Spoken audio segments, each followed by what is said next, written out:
Hello, party people. This is Jr. Benton, aka 730, with another public service announcement. Spoiler alert: if you haven't already seen John Wick Chapter 4, I'm about to tell you everything that happens in the movie. I waited for a long time. The movie's been out almost a month now, so if you haven't seen it, tough titty.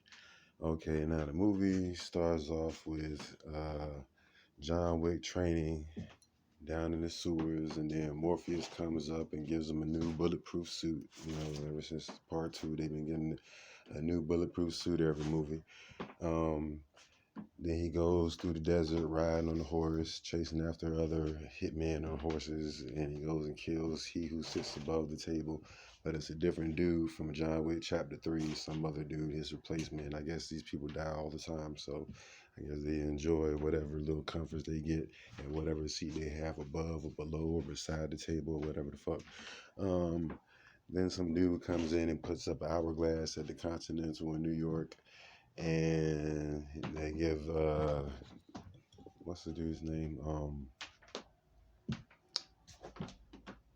Right, but they give him a fucking hour, and then yeah, Winston, he comes in and has a meeting with this dude called the Marquis, and he promised the table that he would finally kill John Wick, the person that all of them are afraid of. So as payment for everything that happened to John Wick Chapter 3, they killed the concierge, which is probably the only black reoccurring character in the John Wick movies, but it's cool. He lived to part 4, so I'm going to count that as a win. Appropriating culture. All right. And then they start, the Marquis dude figures out he can't handle John Wick, so he goes and hires, I guess, one of John Wick's good friends from back in the day.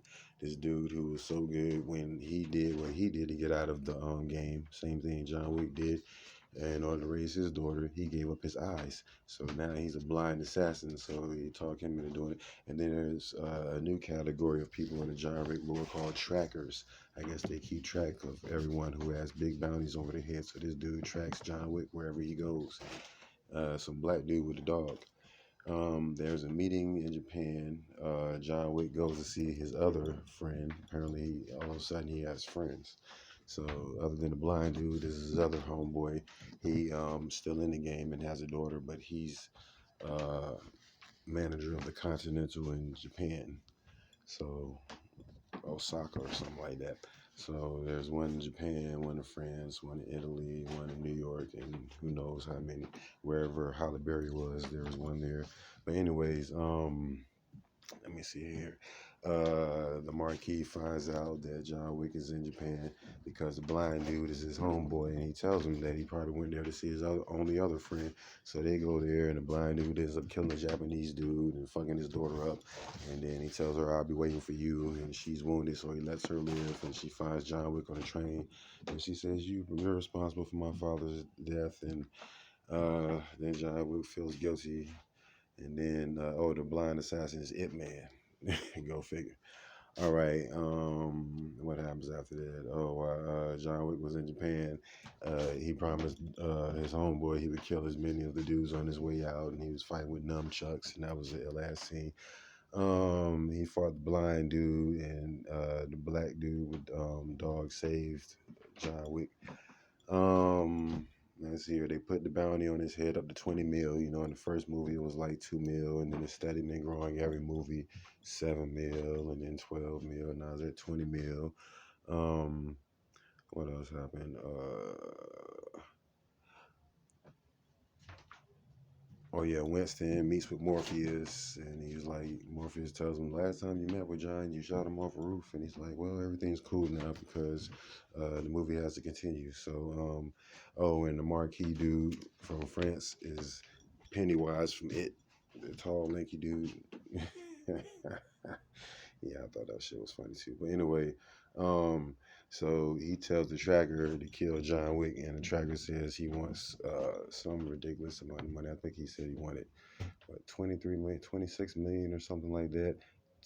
doubled, and the dude Pennywise stabs him in the hand and tells him if he pulls the knife out of his hand, then he's loyal to himself. But he pulls his hand out of the knife, away from the knife, meaning cutting his hand in half, so it flops in two pieces. But that's what he did to show his loyalty to them. And I would have been like, "Fuck you, nigga!" And I would have took the knife out of my hand. But anyway, to each his own. Okay.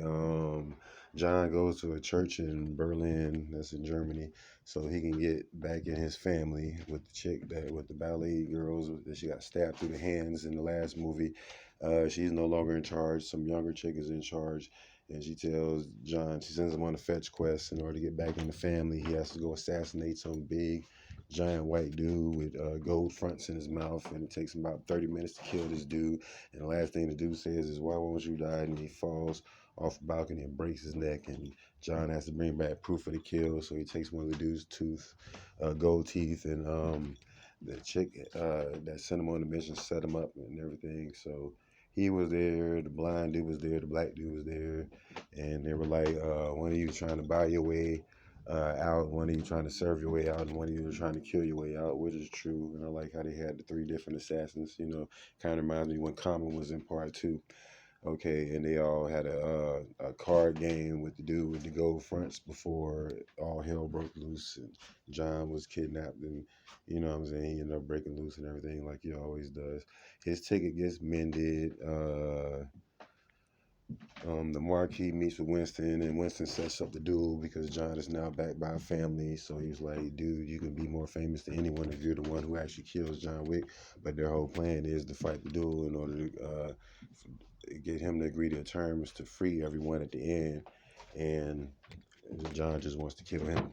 So there's a big thing. They 26 million on John's head. He has to get to the church by sundown, and every hitman in the world is trying to stop him. They have a big, like, epic shootout in the middle of the street while cars are coming in the middle of traffic. He's killing people, throwing people in the cars, and all types of shit. It's like the illest thing ever. It's like the best movie ever made.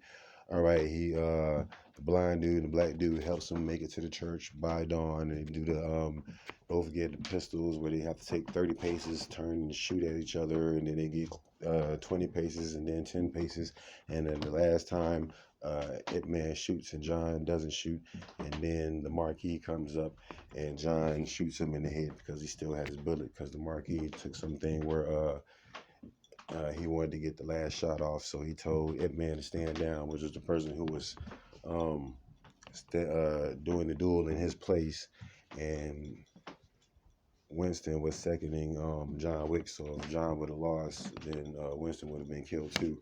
But since John won, he shot the Marquis dude in the head, and then the movie goes off. Well, go see John Wick Chapter 4. It's one of the greatest movies ever made. It's a fitting end to the chapter. Everybody wanted to end and got what they wanted.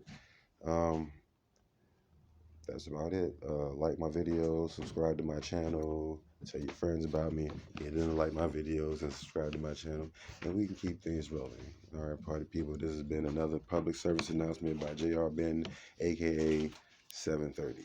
Watch John Wick Chapter 4.